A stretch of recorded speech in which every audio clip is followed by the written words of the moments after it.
안녕하십니까. 저는 A&L 스튜디오 건축가 사무소의 신민재 대표입니다.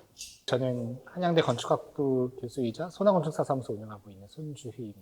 오늘은 한양대학교 건축관에 왔습니다. 대학교이긴 하지만 건축 교육을 하는 공간이어서 이 공간이 어떤가 궁금하기도 하고, 또 최근에 신축을 해가지고 건축 스튜디오나 건축과의 건물을 새로 지은 학교가 거의 최근이었던 것 같아요. 2017년에 완공된 거고요. 그래서 원래 이제 옆에 다른 기존의 건축과랑 다른 과가 같이 쓰고 있던 과학기술관이라는 건물이 있었고, 거기를 증축해서 이제 건축과, 건축공학과만 쓰는 그 단독의 건물을 하나 완성을 한 거죠. 이 증축이라고 하면은 보통 기존 건물 위에 올리는 증축도 있긴 할 텐데, 여기는 네. 기존 건물에 붙어서 네. 복도만 연결을 하고 옆쪽에 이제 수평으로 별- 했는데, 기존 건물과 비슷하게가 아니라 아예 그냥 새롭게 그렇죠. 네. 새로 이제 덧붙인 형태였습니다.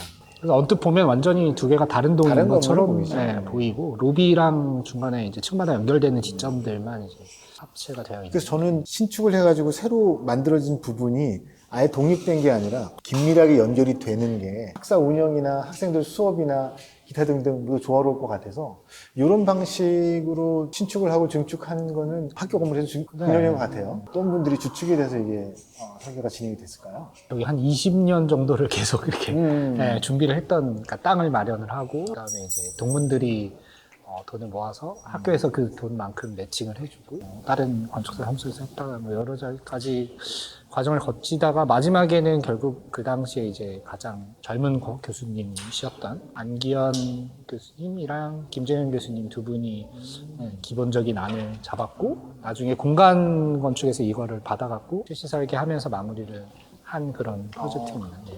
건축관이다 보니까 수업 커리큘럼이 굉장히 다르잖아요. 네. 그래서 이 설계 과정 중에서도 커리큘럼에 대한 이해가 되게 중요했을 것 같은데, 건축이든 뭐 어떤 저희 실용예술이든 뭐 이런 분야들은 어찌됐든 남의 작업과 다른 학생들의 작업, 뭐 선배의 작업 이런 걸 보는 게 되게 중요하잖아요. 그렇죠. 그거에 되게 특화된 건물인 것 같아요. 다 열려 있고, 옆 스튜디오가 뭐 하고, 위에 층에 뭐 선배들이 뭐 하고, 아래 층에 후배들이 뭐 하고, 이거를 아무래도 다 볼 수 있게끔 한 건물이니까. 이 한양대 건축관뿐만이 아니라 건축 교육하는 것도 그렇고, 아니면 설계를 하는 사무소도 그렇고, 이렇게 각 층별로 연결되어 있는 공간 구성, 이게 몇 군데가 있긴 있더라고요. 하버드 대학교의 네. 그 스튜디오도 그렇고, 설계 사무소 중에서도 로먼 포스트였나? 계단 형태로 돼 있어가지고 이게 다 위에서 이렇게 뭐 하고 있나 이렇게 네. 볼 수 있는 그런 사무소 공간 구성을 하는 곳이 많더라고요. 네. 신입사원이 맨 위. 괜찮네. 보니까 1층 로비 들어올 때 보니까 1층 로비는 기존 로비를 구성을 했고, 지하층에는 건축 도서관을 구성을 네. 했더라고요. 1층부터 5층까지가 건축 설계하는 스튜디오로 구성이 되어 있고, 6층부터 9층까지가 공학 학생들이 엔지니어링 관련된 수업들을 하는 곳으로 구성이 되어 있더라고요. 1층은 실은 전체 공용으로 네. 쓰는 공간이고, 2층부터 2층부터 5층까지가 이제 스튜디오, 4개 층. 그다음 6층부터 8층까지가 공학이고, 9층은 전체 대강당이 있어서 네. 그렇군요. 그러면 기존 건물하고 이렇게 붙어 있는데, 기존 건물에는 교수님들이 계시고 연결 복도를 통해 가지고 네. 스튜디오, 공학, 그다음에 강당, 네. 도서관, 이게 서로 연결이 되는 거군요. 그러니까 양쪽을 만들어서 이렇게 짜맞췄네요. 저는 처음에 여기 오고선 위치가 굉장히 독특했던 느낌인데, 지하철 2호선 한양대역에서 내려가지고 지하철 아래로 굴다리처럼 들어와서 건물이 바로 마주하고 있어요. 네, 있어서 끝에 남는 이제 확보하기 쉬운 땅을 하다 보니 이 위치가 되긴 했는데, 그러다 보니까 이 외관 형태나 디자인도 넓은 인면을 갖고 있는 게 아니라 바라보는 쪽에서 좁게 돼 있죠. 네. 그냥 좁게 길게 나와 있는 듯한 느낌이에요. 그래서 건물 아까 우리 올라가 보면 5층에서도 보면 3면이 다 유리로 둘러져 있고 하는 거 보니까, 이게 일반적으로 우리 학교 건물 그러면은 정면이 넓은 쪽이 정면인데, 입지나 이런 거를 봤었을 때는 정면성도 그렇고 굉장히 독특한 조건인 것 같습니다. 주변 상황들은 그렇고, 외관 형태나 디자인 관련된 거, 외부 재료 같은 것들 한번 이야기해보면 어떨까 싶습니다. 한양대가 되게 기본적으로 전체적으로 건축적으로는 재미없는 좋게 얘기해 주세요. 교수님인데. 이 건물 말고 다른 네. 건물도 얘기해 드리는 거예요. 재미없는 어떤 돌 그 화강석이죠. 흔히 네. 많이 쓰는 그 약간 학교라기보다 연구소에 가까운 그런 느낌의 건물 재료들이 많은데 그 맥락을 아마 크게 벗어나지는 힘들었을 것 같아요. 그래서 이 건물도 전체적으로 지금 화강석의 기본적인 사각계 모듈로 되어 있긴 한데 그 와중에 전체 리듬감을 다른 건물들보다는 조금 더 정갈하고 재미있게 만든 것 같고 그거를 그 지금 내부의 이렇게 계단을 통과하는 이 계단을 따라서 유글라스가 이렇게 지나가면서 전체 이렇게 투명한 반투명한 뿌연 느낌을 주는 게 이제 어떤 특징적인 포인트라고 할 수 있죠. 네. 이게 보면 거의 마지막에 신축이 된 건물이어서 본래 다른 건물들은 자리를 잘 잡고 있는 그 사이에 어떻게 보면은 틈을 비집고 억지로 배치가 된 듯한 느낌이 좀 있어요. 기존 건물들 재료를 고려하지 않을 수가 없었을 것 같거든요. 그럴 것 같아요. 네. 오히려 그런 부분에서 이질적인 재료를 쓰는 게 아니라 옆에 있는 건물들의 화강석들을 받아주면서 기본 재료로 사용을 하면서 약간의 포인트? 네. 부분적으로는 한양대학교 전체에서 쓰여지지 않았었던 새로운 재료를 썼단 말이죠. 그게 말씀해 주신 유글라스 부분이잖아요. 그래서 베이스가 되는 기본 재료는 통일성 있게 가져가고 특별하게 강조해주는 유글라스는 부분적으로 사용을 한다. 근데 그 사용된 부분이 좀 내부 공간 구성하고 이어지잖아요. 가운데를 관통해주는 스튜디오 관통하는 계단실 주변이 유글라스가 쭉 들어가고 스튜디오의 외관 부분이 유글라스가 딱 들어가서 제가 볼 때는 한정된 예산 범위 안에서 주변하고 어울림을 가져가고 최소한의 재료로 특징을 살렸다. 그렇게 볼 수 있을 것 같습니다. 그리고 알루미늄 루버가 부분적으로 조금씩 쓰였더라고요. 기능적인 게 조금 더 먼저이지 않았을까 싶어요. 지금 딱 요 시간대, 그러니까 해가 좀 니언니언 넘어가는 서쪽으로 넘어가는 시점. 그렇죠. 이쪽 서쪽이죠. 네, 그쪽으로 빛이 굉장히 깊게 들어오는 요 지금 시점. 그거를 조금이라도 걸러서 직사광선을 그 시간대 이제 학생들이 눈뽕이라고 그러죠. 그거를 좀 피하게 하기 위한. 아니 그러니까 스튜디오 쪽은 유글라스가 있어가지고 산란광이 들어오니까 괜찮은데 이제 공학 쪽이나 다른 수업하는 쪽은 그냥 투명한 유리로 되어 있더라고요. 그 부분이 이제 서양에서 바로 오후 시간에 직사광선이 들어오면은 불편하잖아요. 근데 그거는 수직 로버로 가려주는 역할을 한다. 이렇게 보면 되겠죠. 기본 바탕에 유글라스와 멀리온에 들어가는 수직 알루미늄 루버 이런 걸로 최소한의 특징을 살렸다. 이렇게 볼 수 있겠습니다. 우리 수업 시간에 배우잖아요. 그 남향의 빛을 맞아요. 거두려면 가로 루버를 그렇죠. 쓰고 내려오는 빛은 가로로 해서 막아주는 거고 석양은 옆에서 오니까 동서양의 낮은 빛은 이렇게 해서 가린다. 딱 그게 이제 적용되는. 이 공공건축물에 보면은 가끔 가다가 제 심사를 가보면 북측 입면에다가 막 루버를 막 디자인해가지고 웃으시잖아요. 그러니까 어이가 없는데, 그러니까 루버에 사용하는 그 목적이나 이런 게 디자인하고 접목이 되어야 외적으로도, 그러니까 시각적으로도 기능적으로도 이게 합치가 돼야 좋은 디자인 이게 나올 텐데, 그러니까 모양만 이렇게 한 걸 보면 심사하거나 이럴 때 긍정적인 평가가 아니라 마이너스 부정적인 역할들이 많이 들어가더라고요. 자, 그럼 이제는 내부 디자인에 대한 이야기를 좀 해보도록 하겠습니다. 인상적인 거는 내부 공간 구성이 다른 학교하고는 차이가 있어서 특징적인 게 1층부터 5층까지 보이드가 연속이 되면서 모든 층이 다 그냥 서로 뚫려 있는 거.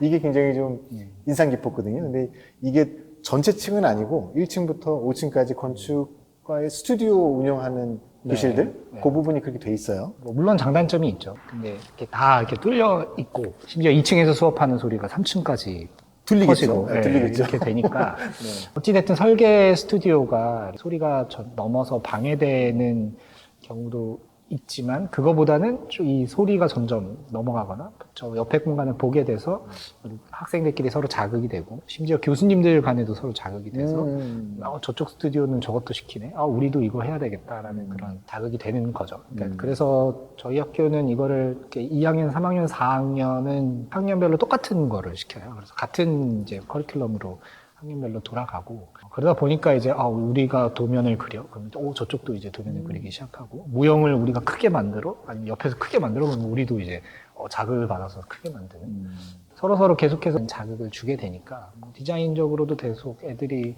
좋은 디자인으로 발전되는 그런 자극제의 역할을 할 수 있는 것 같아요. 제가 서울시 교육청에 이제 꿈담 사업이나 이제 네네네. 그 그린 스마트 미래 학교 같은 것들을 보면 그 학교 공간에서 기존에 선생님 한 분의 수업을 진행하는 이 강의 중심의 강의실 중심의 학교 공간 구성이 요즘은 다양한 활동들, 그러니까 반과 반이 연합해서 수업을 하거나 또는 놀이 시간을 연장해서 교실이 놀이 공간이 되거나 이런 복합적인 것들이 많이 있더라고요. 그러니까 건축과 같은 경우는 대학교 다른 학과 수업들에 비해서는 학년별로도 서로 네. 연계가 되고 수업에 좀 소리가 들리고 방해가 될지언정 어떤 수업을 하는지 어떤 과정을 하고 있는지를 서로 보고 배우는 장점이 되게 중요하기 때문에 요거는 조금 감소하고 이 특징을 살렸다 이렇게 볼 수 있겠네요. 그러니까 학교 공간도 인원수에 맞춘 강의실 개수가 몇 개냐 이것보다도 어떤 수업을 하기 위한 적합한 공간을 갖췄느냐 이게 더 중요할 수는 있겠네요. 그러니까 이건 건축과만의 특수성이라고 볼 수 있겠죠. 다른 어느 과도 뭐 이런 공간을 굳이 필요로 하는 과는 잘 떠오르진 않는데 지금 우리가 이해하고 있는 곳이 1층인데 여기는 또 수업은 뭐 책상도 없고 아무것도 없어요. 그렇죠. 여기는 그러면 건축관에서 어떤 역할을 하는 곳인가요? 보통 다른 건축과들도 그런 크리틱 룸은 있잖아요. 크리틱 룸은 있죠. 그래서 그 크리틱 룸의 좀 확장된 버전이라고 이게 거의 대부분 비어 있고요. 근데 이제 어느 수업에서 우리는 좀 제대로 이번에 중간 파이널이나 기말 파이널 하기 전에 뭔가 그 핀업을 해서 연습을 시키고 싶다 하면은 그때 이제 수업 내려와서 쓰기도 하고 뭐 기말 크리틱, 중간 크리틱 당연히 여기서 하고 뭐 외부에 강연 오셨다 강연 여기서 하기도 하고요. 여기는 복합적이고 무목적성이지만 무엇이든 할 수 있고 그렇죠. 전시도 하고 뭐 수업도 할 수 있는 거고 아니면 필요한 경우에는 학생들이 작업도 할 수 있는 거고 보이드가 좋다 하면서도 쉽게 적용하기가 힘든 게 이제 안전 관련된 이제 그 법률이나 소방이나 이런 부분들이 좀 있는 것 같아요. 여기는 근데 유리 칸막이도 없고 그냥 다 뚫려 있더라고요. 여기는 그런 관계법들은 어떻게 적용을? 그래서 셔터를 이용을 한 것 같아요. 방화 셔터로. 셔터를. 그래서 층마다 이렇게 보이드 주변에는 방화 셔터가 있고. 보이드를 뚫고 싶은 데다가 모양 내려고 막 아무데나 이렇게 뚫는 거는 건축물로서는 실현하기가 힘든 부분인 거고 화재가 있을 때 작동하는 층 간에 방화 셔터가 적용될 수 있는 위치와 구성으로 요거를 또 하셨겠네요. 모양뿐만이 아니라 기능적으로 또는 법적으로 안전에 대한 부분도 고려한 절충점을 찾아서 균형 있게 디자인한 거겠네요. 그렇습니다. 가끔 그 셔터를 저희가 클로즈 이게 좀 저희도 너무 뚫려 있다 보니까 이렇게 인증 전시라든지 어떤 좀 프라이빗한 전시를 해야 될 때 그거를 이렇게 막는 용으로 쓰기도 해요. 그러시군요. 그 내부의 재료는 외부에 비해서는 조금 거칠어요. 그렇죠. 뭐 거칠다기보다 좋게 뭐가 말하면 없죠. 없어요. 네, 그냥 날 것 그대로 그냥 있는 상황인데 여기가 뭐 인테리어를 해서 주거를 하거나 생활하는 공간이 아니고 그냥 수업을 하는 공간이니까 굳이 막 엄청 깨끗하게 이 마감을 해야 되는 필요성은 없다고 보긴 하는데 천장 마감도 없고 굉장히 그냥 있는 그대로 다 노출한 것 같아요. 공식적인 답변부터 드리죠. 네, 공식적인 답변으로 공식적으로는 학생들이 이걸 보면서 이제 기둥 크기가 얼마인지, 보의 크기가 얼마인지, 천장 속에는 에어컨과 소방배관 뭐 이런 게 필요하다. 의대에서 이제 해부 수업하듯이 건물 그대로의 날 것을 보면서 그래서 이제 수업을 한다. 그 도면이 그리는 시점이 되면 교수님들한테 학생들이 뭐 매번 묻는 게 이거잖아요. 맞아요. 슬라브 두께 이거면 돼요? 그 기둥 두께 이거면 되나요? 봐라, 재봐라, 줄자로. 이렇게 되면은 이제. 눈앞에 있으니까. 저거 재봐라. 심지어 저기 계단 뭐 크기 숫자도 써있지 않냐. 이렇게. 개론책을 넘겨볼 게 아니라 네가 수업 받는 곳을 봐라. 이게 좋네요, 이거. 되면은 얘기하기는 되게 편해요. 그래서 실제로 교육하기 되게 좋고요. 그거를 넘어서 현실적인 이유는 돈이었죠.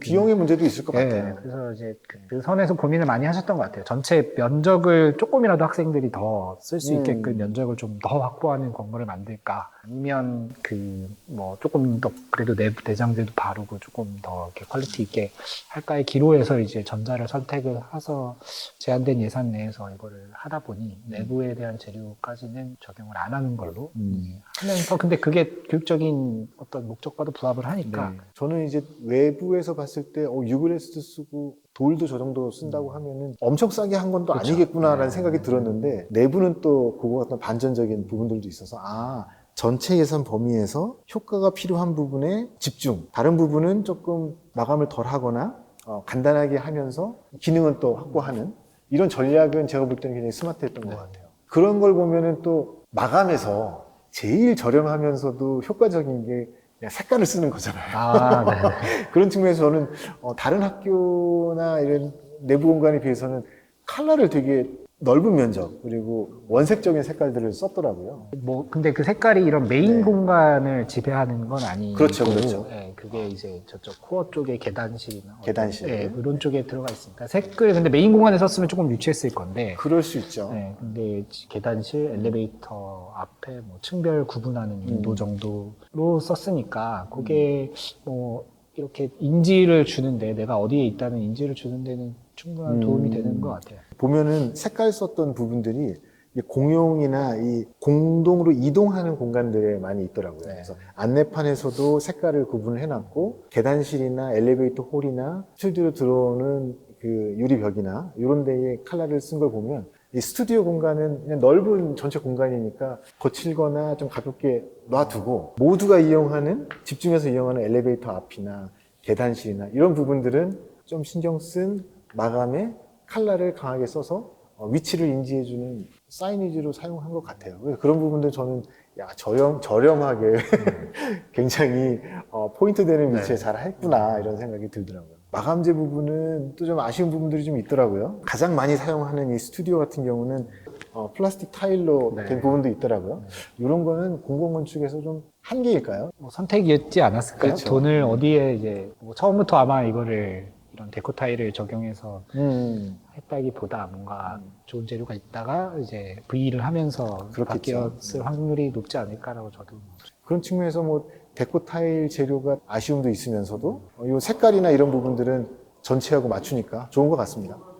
단점. 저는 개인적으로 이 건물의 단점은 없다고 생각합니다. 이거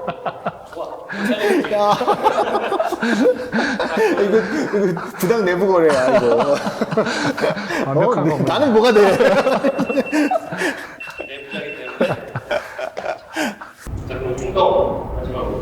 21세기에 들어와서는 학생들도 굉장히 다양해졌고 학교 커리큘럼도 복잡해지고 과마다 융합도 되고 연계되는 것들이 많고 해서 특히 건축과 커리큘럼에서는 1학년부터 4학년까지 스튜디오를 하면서 학교 전체 커리큘럼과 건축과의 커리큘럼과 공간 구성이 매치되는 거, 이 부분은 저는 굉장히 높게 평가를 하고요. 학교 건축이나 또는 이 특수 목적의 교육 프로그램 같은 것들을 구성하신다고 하면 요 한양대 건축관 공간 구성 사례를 많이 참고해 주시면 좋을 것 같습니다. 저는 실제로 이 건물을 쓰고 있는 일원 중에 한 명으로서 결국은 학교의 가장 큰 목적은 이걸 교육하는 거잖아요. 그렇죠. 건축 디자인을 학생들이 잘 하게 되냐. 근데 이 공간이 결국은 지금 주고 있는 게 되게 커요.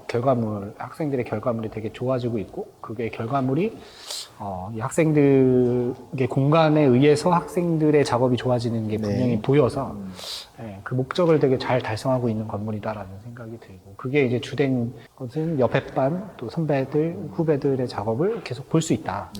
이게 무엇보다도 큰. 그렇기 때문에 이제 그 교강사분들의 수준도 계속해서 이제 옆반의 걸 배우다 보니까 계속 같이 올라가고 계시고, 여러 가지 측면에서 제대로 된 목적을 잘 지키고 있는 것과 중간중간에 이제 뭐 1층에 있는 이 다목적 홀과 이제 로비 뭐 이런 대강당 이런 것들이 학교의 여러 다양한 커리큘럼의 이벤트들을 잘 담아주고 있어서 뭐 그런 목적에 되게 충실한 공공건축이 되지 않았나. 한양대학교 건축관은 여기까지 둘러보고 이야기 나누고요. 다음 건물에서 또 뵙도록 하겠습니다. 감사합니다. 감사합니다. 새건축사협의회가 공공건축물을 방문하고 보여드리고 소개시켜드리고 있는데요. 여러분들께서 혹시 가봤는데 여기는 다 같이 봤으면 좋겠어 하는 건물이 있으면은 추천을 좀 해주시고요. 그리고 못 가봤지만 야 이거 사진이나 도면으로만은 나는 아쉽다. 여기는 꼭 좀 가서 나한테 좀 알려줘라 하는 건물들이 있으면은 추천을 해주십시오. 그럼 저희가 시간이 되면 가도록 하겠습니다.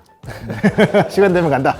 네. 보시고 뭐 미약 하나만 저희가 이제 같은 건축가의 의견이 듣고 싶으신 그런 건물이 있으면 또 그것도 마찬가지로 답글로 달아주시면 저희가 선정해서 방문드리는 것으로 하겠습니다. 그러면 저희는 여기까지 하는 걸로 하고 다음에 또 다른 건물에서 좋은 건물에서 찾아뵙는 것으로 하겠습니다. 네, 고맙습니다. 박수를 쳐야 되는데 이거 하나도 안 맞는 거 같아. 그런 걸 원해. 어색하고 안 맞아야 어설퍼야 좋아해. 아, 예.